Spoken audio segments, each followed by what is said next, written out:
시작하겠습니다. 오늘 건강하게 또 이렇게 다시 뵈니까 너무 반갑습니다. 특히나 오늘은 일산 그 인성문화재단 그 이사장님이시고 또 그 담양 예총 그 회장님이신 송창근 선생님께서 이렇게 친히 오셨어요. 많은 사람은 아니지만 박수를 크게.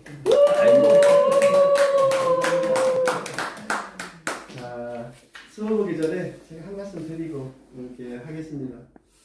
정나라에 사는 어떤 그 사람이 신발을 그 사러 가려고 볏짚으로 자기 그 발에 문수를 맞춰서 이제 재었습니다. 재어서 자기 호주머니 속에 꼭 잘 넣는다고 넣어놨어요.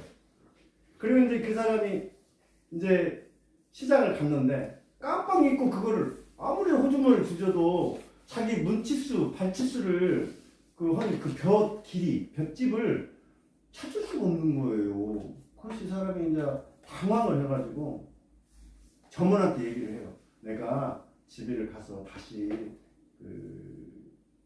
이 신발을 사러 올 거니까 문을 닫지 마라.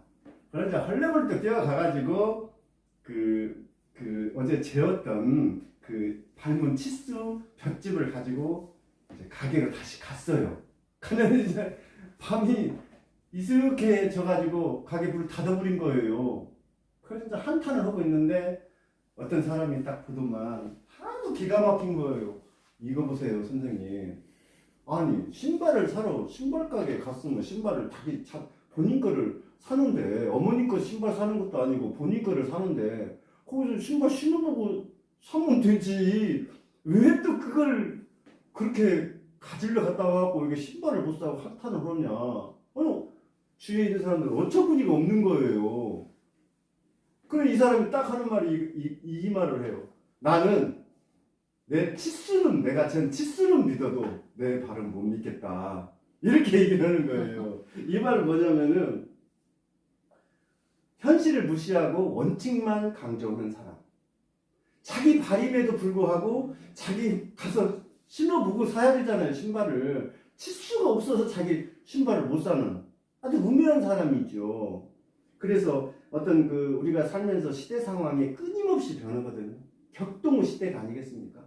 그 끊임없이 변하는 시기에 맞춰서 본인도 변하려고 노력하지 않으면 자칫 도태할 수 있습니다. 그렇기 때문에 끊임없이 우리 오늘 오신 송창근 회장님처럼 저렇게 연로 오셔도 일주일이 짧다고 이렇게 강의도 나가시고 강연을 들으러 이렇게 다니시는 걸 보고 깜짝 놀랐어요. 나도 저렇게 정말 정진을 해야 되겠다. 그러니까 상황에 맞춰서 모든 것을 하려고 노력을 해야 된다. 기성복 찾으러 다니는 게 아니고 스스로 맞춰서 그거를 그냥 만들어 입을 정도로. 그러니까 옷만 맞춰서 입고 이런 게 아니에요. 인격도 그 시대에 맞출 필요는 있다. 왜 자기 그것만 그 치수만 고집해갖고 그 신발을 못 사게 돼버렸잖아요. 그거를 정인매리라고 그래요. 한자 우화입니다. 그래서 오늘은 원칙만은 너무나 강조하고 자기 자신을 스스로 고립시키지 말라. 이런 뜻으로 정인매리에 대해서 한번 말씀드리고 강의를 시작하겠습니다. 자, 22강입니다. 22강은 즐거운 시쓰기와 형식이라는 틀을 버려라라는 주제로 한번 강의를 하겠습니다. 즐거운 시쓰기가 되어야 한다. 1번입니다. 그 시를 정의할 때 옥타비우스 파스는 시는 설명하지도 않고 표상하지도 않고 단지 보여줄 뿐이다. 이렇게 말했어요. 현실을 재창조하는 것이죠. 예. 시는 어떤 것을 감성이나 느낌으로 축약이거든요. 시를 굉장히 어렵게 생각하시는 분들이 참 많아요. 예. 그래서 한번 즐거운 시쓰기를 어떻게 해야 되는지 한번 알아보겠습니다. 시는 살 것인가 죽을 것인가 문제가 아니라 살아내기 위한 고민이다. 지금은 그저 사는 것이 아니라 살아내는 시대가 됐습니다. 살아내는 그런 시대가 돼서 각박하지요. 하지만 우리는 정말 살아내야 합니다. 끝까지 사는 사람이 또 끝까지 있는 사람이 승리자가 아니겠습니까?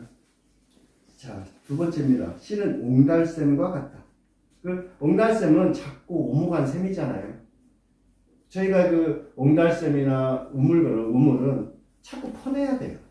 퍼내지 않으면 그것마저도 구멍이 막혀서 물이 안 나올 수도 있거든요. 하루에 단 한 줄이라도 글 쓰는 연습을 하자. 이거 시나 글이나 어떤 수필이든 하루에 단 한 줄이라도 뭔가를 만들어내야 돼요. 하여튼 만들어내야 된다는 것이 글 쓰는 사람의 사명이라고 생각합니다. 생활이 시와 같으면 호기심이 증가한다 그랬어요. 호기심이라는 것은 새롭거나 신기한 것에 끌리는 마음 아니겠습니까? 이런 글쓰기라든지 시, 특히 시, 수필 이런 것은 어찌 보면 호기심에서 출발하는 거예요. 시쓰기는 느낌이나 호기심에서부터 출발하거든요. 항시 어떤 것을 그 대상을 바라볼 때 정말 그 대상이 나한테 말할 때까지 호기심을 가지고 쳐다봐 줘야 됩니다. 그러면 자, 시 한 편을 한번 읽어볼게요. Y거나 Y를 우리가 김성아 선생님께서 낭독해 드리겠습니다. Y거나 Y 유지소. 나무란 나무는 모두 Y거나 Y 일평생 새총을 만든다.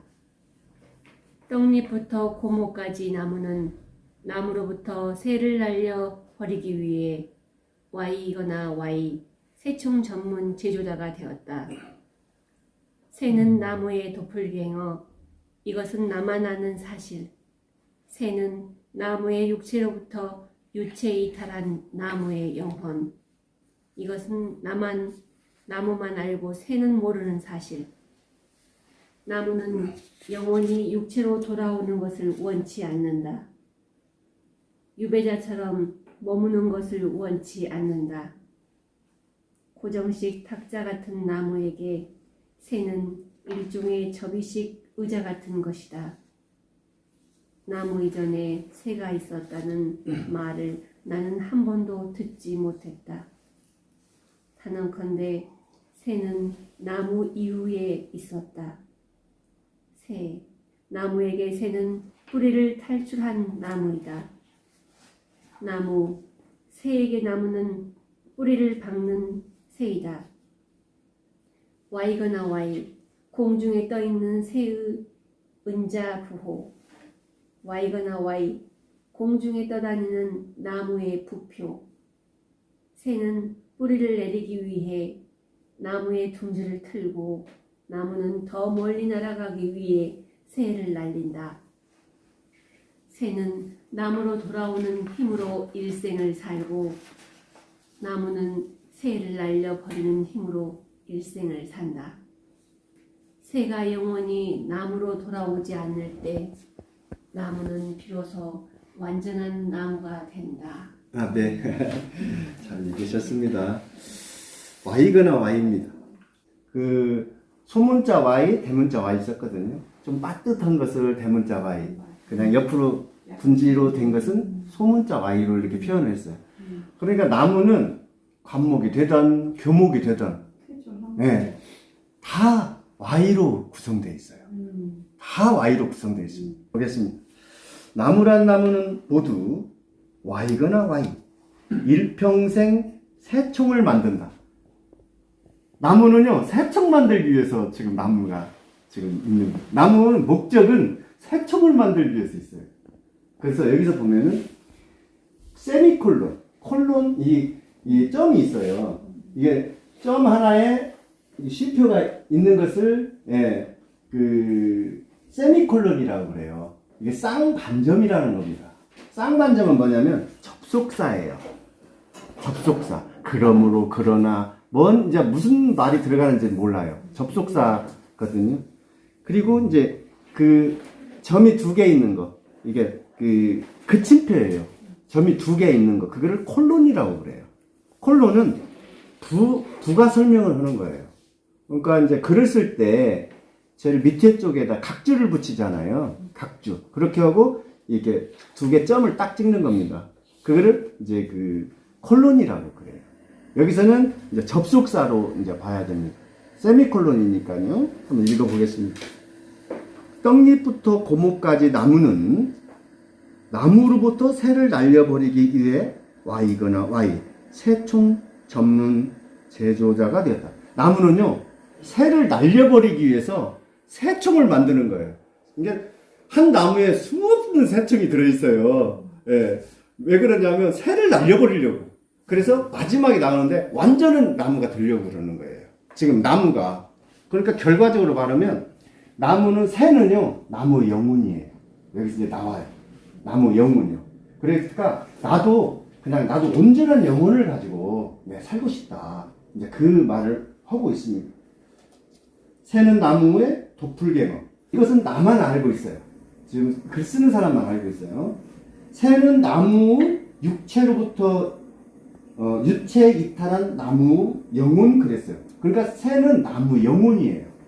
그러니까 나무는 가만히 있어도 세상 소식을 다 알 수 있어요. 그러니까 한 자리에 500년 있어도 세상 소식을 알 수 있는 것은 새가 있기 때문에 그런 거예요. 그런데 이것은 나무만 알고 새는 모르는 사실이에요. 나무는 영혼은 새라고 그랬어요. 육체로 돌아오는 것을 원치 않는다. 그러니까 나무는 육신이고요, 새는 영혼이에요. 영혼은 새, 유배자처럼 머무는 것을 원치 않는다. 유배자는 귀향살이 하는 거죠. 특히 담양은 유배문학이 상당히 발전한 것입니다. 그래서 그 귀향지 좀 알아볼 필요가 있어요. 그 옛날에 조선시대나, 아니 고려시대, 조선시대 때 그 양반에 관련된 일입니다. 귀향을, 유배지를 보내잖아요. 세 가지 보통 그 원칙을 가지고 보내요. 절도 안치라고 해서 섬에 이제 그 유배자를 섬 바깥으로 못 나오게 한다든지, 그 다음에 일이 안치라고 이제 흔히 많이들 알잖아요. 가시, 생자나무 가시로 해서 그 사람을 거기, 그 밖을 못 나오게 하는 거예요. 그러니까 굉장히 이게 좁죠, 범위가. 일이 안치가 굉장히 그 범위가 적은 겁니다. 그 다음에 이제 본향안치라고 그래요. 본향. 자기 고향에 이제 가서, 이제 그 본향, 자기 고향에 이제 그 위패를 시키는 거죠. 그래서 그 옛날 양반께서 이게 자기 그 고향으로 가든 절도안치를 하든 이렇게 어디를 가든 간에 그분들이 많은 문화적으로 공헌을 했어요. 왜 그러냐면 그 지역에 있는 그 사람들한테 그 글을 가르치거나 그런 자기가 집필을 하거나 그렇게 하는 행위를 많이 했습니다. 고정식 탁자 같은 나무에게 새는 일종의 접이식 의자다. 참 멋있죠. 나무는 고정식 탁자예요. 움직일 수 없는데 새는 그 낚시할 때 이렇게 접이식 의자 이렇게 조그마한 거 또 이렇게 갖고 다니잖아요. 이게 갖고 다녀요. 휴대용. 나무 이전에 새가 있었다는 말을 나는 한 번도 듣지 못했다. 그러니까 새가 있고 나무가 있는 게 아니에요. 죄송합니다만 성경에서도 나무가 식물이나 이게 먼저 하루 빨리 생겼어요. 그다음 동물이 그 다음날 생겼어요. 참 신기하죠. 그러니까 그 나무가 있고 새가 있었어요. 단언컨대 딱 잘라 말하건대 새는 나무 이후에 있었다. 나무에게 새는 뿌리를 탈출한 나무. 그러니까 영혼이니까 탈출한 거죠. 나무니까. 새에게 나무는 뿌리를 박은 새이다. Y거나 Y, 공중에 떠있는 은자부. 은자부라는 것은 안 드러낸 표예요. 예를 들면 기표용지를 처음에 할 때 XXX, 홍길동, 또 아니면 세모, 000 이렇게 표시하는 것을 은자부라고 그랬습니다. Y거나 Y, 공중에 떠다니는 나무 부표.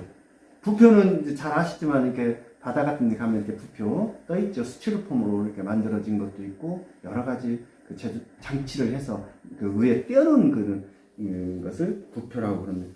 그런데 여기서 부표는 새죠. 새를 말하는 거예요. 영혼은 뿌리를 내리기 위해 나무에 둥지를 틀고 나무는 더 멀리 날아가기 위해 새를 날리죠. 나무는 더 멀리 가기 위해 새를 날리는 거예요. 네. 새는 나무로 돌아오는 힘으로 일생을 살고 나무는 새를 날려버리는 힘으로 일생을 산다. 요거는 사유입니다. 요거는 꼭 줄쳐놓고 꼭 확인을 해봐야 돼요. 나무로 돌아오는 힘으로 일생을 살아요. 돌아오는 힘으로 일생을 살고요. 또 날려버리는 힘으로 일생을 사는 거예요. 참 대단한 문장을 지금 쓰고 있어요. 그 다음에 이제 결국입니다. 새가 영원히 나무로 돌아오지 않을 때 나무는 비로소 온전한 나무가 된다. 그러니까 새촉을 만드는 거예요. 새를 날려버리려고. 아, 나 새 귀찮은 거예요. 근데 얼마나 이게 그 상관관계가 이렇게 있냐면은 그 나무는 그 귀나 이런 소식은 다 새가 버려다 줌에도 불구하고 나는 그냥 그 마지막에는 새가 날려버리기 위해서, 영원히 날려버리기 위해서 그래야 나무는 비로소 나무가 된다. 이렇게 말을 하고 있습니다. 좀 왔다 갔다 했지만 우리가 새롭게 생각을 할 수 있는 그런 시입니다. 호기심을 좀 유발을 하죠. 예. 그래서 글을 참 이렇게 멋지게 쓸 수 있는 거예요. 참 굉장히 멋진 시입니다. 이게 읽으면 읽을수록 사람의 그 상상력과 그 호기심을 폭을 굉장히 크게 만들어주거든요.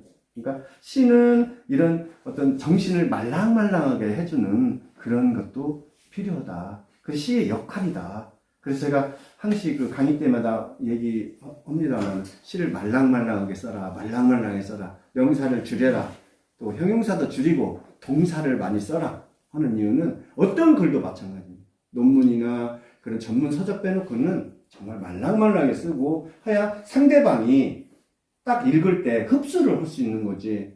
딱딱하게 쓰면 퉁퉁 튕겨나가가지고 정말로 그 멋대가리 없는 글이 돼요. 아무리 좋은 글을 써도 명사를 많이 쓰면 안 돼요. 추상명사도 마찬가지입니다. 그리고 관념 있는 것도 빼야 돼요. 그래서 내가 주관적으로 시를 쓰는 거지만은 결국 객관화를 시켜야 돼요. 그게 참 중요하잖아요. 객관화를 시켜라. 예, 누가 읽어도 의미를 알 수 있어야 돼요. 이 Y거나 Y도 처음에 딱 그냥 어렵게 읽을 때 이게 뭔 말이지? 이거 훨씬 딱 보면 한 두 번 더 읽어보세요. 정말로 멋있는 시. 요즘 젊은이들이 다 이렇게 글을 쓰고 있습니다. 또 하나 더 이제 그 글을 한번 보겠습니다. 관찰이 깊은 시. 이거는 관찰이 깊은 시인데 우리가 흔히 읽는 그 거울, 거미줄 뭐 이런 거를 가지고 거울 속 거미줄이거든요. 결국 결론부터 말하면 파경이 된 거울이 깨진 그 무수한 금을 보고 지금 이 글을 쓴 거예요. 거울 속 거미줄. 그러니까 여기는 생활 호기심과 관찰력이 아주 뛰어나요. 이 시 아주 잘 됐어요. 이것도 좀 길어서 좀 그런데 괜찮습니다. 아주 좋습니다. 덕천마을 재개발 지역을 지나다 보았다. 덕천마을은 어디에 있는지는 모르겠어요. 근데 시 쓸 때 지명이나 이런 어떤 특수 그런 걸 넣어놓으면 시 객관성을 부여할 수가 있어요. 이 막연하게 그냥 재개발 지역을 지나다 보았다 이렇게 하는 것보다는 그 앞에 뭔가를 더 구체적으로 집어넣어주는 거예요. 반쯤 해체된 집들, 시멘트 벽에 걸린 깨진 거울 속으로 하늘이 새들어 있다. 이제 속으로도 좋고요, 속에도 좋아요. 그러니까 지금 이제 포크레인이나 이런 그 장비를 통해서 지금 집을 헐어내고 있어요. 헐어내고 있는데 반쯤 해체가 됐죠. 근데 이제 거기 바깥에나 아니든 어디든 그 거울이 지금 깨져 있어요. 그러니까 이제 깨졌다는 것을 예를 들면 재개발하기 때문에 막 난폭하게 그를 막 부수잖아요. 부수니까 이제 그걸로 해서 금이 갔는지 그 전에 금이 갔는지 그건 잘 모르겠습니다.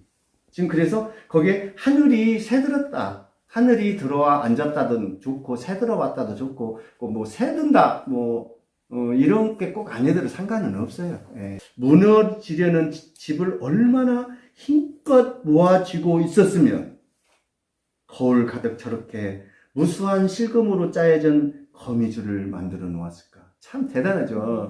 지금 포크레인이 아까 제가 말씀드렸잖아요. 지금 허물고 있는데 그 집 벽을 꽉 쥐고 있는. 왜 그러냐면 거울은 비로소 걸리고 수직으로 돼 있어야 거울 역할을 하거든요. 그러니까 자기 자신을 보호하는 거예요, 지금.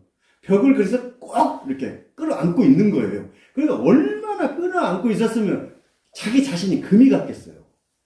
근데 이제 여기까지 봐도 이 사람이 잘 모르지만은 조금 더 가면 이 사람의 인생이 이제 나오죠. 그러니까 본인도 살해아도이기 때문에 그 헐어져 가고 있는 벽을 잡고 있는 거예요. 근데 얼마나 꼭 안고 있었으면 마음의 모든 것에 손금같이 금이 가실까요? 참 대단하죠. 구름은 가던 길을 잃고 잠시 걸려들고 새들은 허공을 물고 날아든다. 아시겠죠? 거미줄에 무심히 걸려있는 지붕이 주인도 없이 해가 쓸어놓은 고요를 나른한 오후가 갉아먹는다. 여기서 무심하다. 이걸 좀 볼 필요가 있어요. 우리가 무심하다는, 아이, 넌 왜 이렇게 나한테 무심해? 이렇게 자꾸 말을 쓰잖아요. 그런데 한번 조금 더 깊이 알아보겠습니다. 무심하다는 것은 아무런 생각이나 감정이 없는 상태를 얘기하는 거거든요. 관심이 전혀 없는 거예요. 무심. 무심이라는 것은 두 글자로 없을 무의 마음심이잖아요. 예, 무심은 세속적 욕망이나 가치 판단에서 벗어난 마음의 상태거든요. 근데 이제 우리가 그런 무심하고 또 많이 쓰는 것은 묵묵하다. 묵묵하다는 말이 있어요. 입을 다문 채 잠잠하다. 침묵하고 비슷한 말입니다. 그러니까 이런 어휘들을 많이 알고 있으면 참 좋아요. 하나만 알지 마시고 여러 개를 연관성 있게 공부를 해놔야 됩니다. 그러니까 고요를 나른한 지금 오후가 갉아먹고 있어요. 고요를. 간절함은 때로 균열을 만든다. 이 말은 뭐냐면요. 무엇이 간절해져. 내가 꼭 껴안고 있고 저 벽이 무너지지 않게 지금 하려고 하는데 균열이 가버려요. 그러니까 균열은요. 사람과 사람 간에도요. 친한 사람끼리 균열이 가는 거예요. 그걸 정말 조심해야 돼요. 친할수록 정말 조심해야 되는 거예요. 모르는 사람, 사회적으로 그냥 인사치레로 이렇게 하는 사람하고는 균열이 갈 일이 없어요. 네.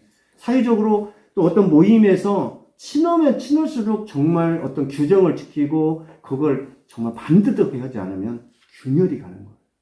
네. 그럼 그걸 막아야 됩니다. 한때 두 손 가득 무너지는 인연 하나 잔뜩 움켜쥐고 있었던 적이 있다. 이 말은 뭐냐면요. 예를 들면 가정적으로든 뭐든 인연을 지키려고 남편이든 마누라든 좀 안 좋아서 뭐 이렇게 그냥 좀 극단적인 생각을 뭘 하려고 그러다가도 그 인연 때문에 진짜 이렇게 잔뜩 움켜쥐고 있는 거죠. 인연을 손에다 아니면 가슴에 꼭 움켜쥐고 있는 거예요. 그래서 이런 말이 있지 않습니까? 우리가 이렇게 한 번에 인연이 들려고 하면은 3,000거부 인연 스침이 있어야 된다는 말 있잖아요. 얼마나 무서운 말이냐면 그 겁이라는 말이 지구가 생겨나서 지구가 없어질 때까지의 기간을 겁이라고 그래요. 근데 지구가 지금 생긴 지가 46억 년 됐습니다. 46억 년 됐어요. 천문학자들이나 또 다른 그 물리학자들 얘기를 들어보면 76억 년 뒤면 지구가 이제 없어진대요. 그럼 걱정을 해야죠, 지금. 30억 년 남았습니다. 30억 년 남았으니까 지구가 없어질 걱정을 많이 해야 돼요, 지금. 그리고 겁이라는 말 또 하나는 큰 집채 많은 바위가 있는데 나비 한 마리가 앉았다 날아갔다 앉았다 날아갔다 하면 그 바위가 싹 없어질 때까지의 기간. 그러니 그 인연이라는 말은 어마어마한 겁니다. 그러니까 인연이 된 것에 대해서는 최선을 다해줘야 돼요. 예를 들면 예를 들면 우리 비대면으로 이렇게 수업해서 그 선생님들이 쫓겨난 그 전에 한 20명씩 이렇게 있었잖아요. 다 인연이 든 분들한테는 서로 전화도 하고 안부도 묻고 그렇게 해서 서로 이렇게 해줘야 됩니다. 그 인연을 이어가는 거예요. 그 안부를 손에 꽉 쥐고 있어야 된다는 이 말이에요. 예. 예. 그리고 만나기는 쉽고 헤어지기도 쉬운 세상이 돼버렸잖아요. 내가 너 없어도 나 잘 살아 이렇게 하지 마시고 사람을 정말 소중하게 하려. 예. 그럴 때마다 가느다란 손금이 조금씩 깊어졌다. 심경. 여기는 이제 억지로 이 심경이라는 말을 만드는 거예요. 마음의 거울이라는 그 한자인데 원래 쉽게 잘 안 쓰는 말입니다. 심경이라는 뜻이 많이 있어요. 여기서는 마음의 거울이고요. 대승불교 그 반야 바람일다 심경 그러잖아요. 그때 심경. 이때는 작은 경전을 얘기하는 거예요. 예. 무너짐이야말로 더 큰 열림이기에 거울 속 거미줄은 어떤 것도 붙잡아 두지 않는 이 사이에요. 이런 부분.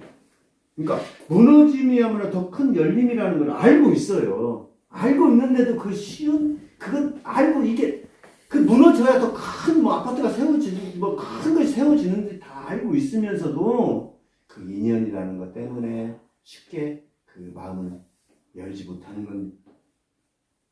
균열은 어떤 부재를 품고 갈라진 틈 속에서 허기진 풍경을 흘려넣는 것인가? 균열은 어떤 부재라는 거 없는 거잖아요. 근데 여기서는 없는 것이 아니라 있어야 할 것이 없는 것. 이거를 부재라고 여기서는 그렇게 해석하고요. 허기진 풍경도 허기지대요. 보고 싶은 어떤 풍경이라든지 꼭 그 재개발 지역이 된다고 지금 때려 부수고 있잖아요. 그걸 허기진 풍경으로 딱 하는 거예요. 얼마나 멋있습니까? 예.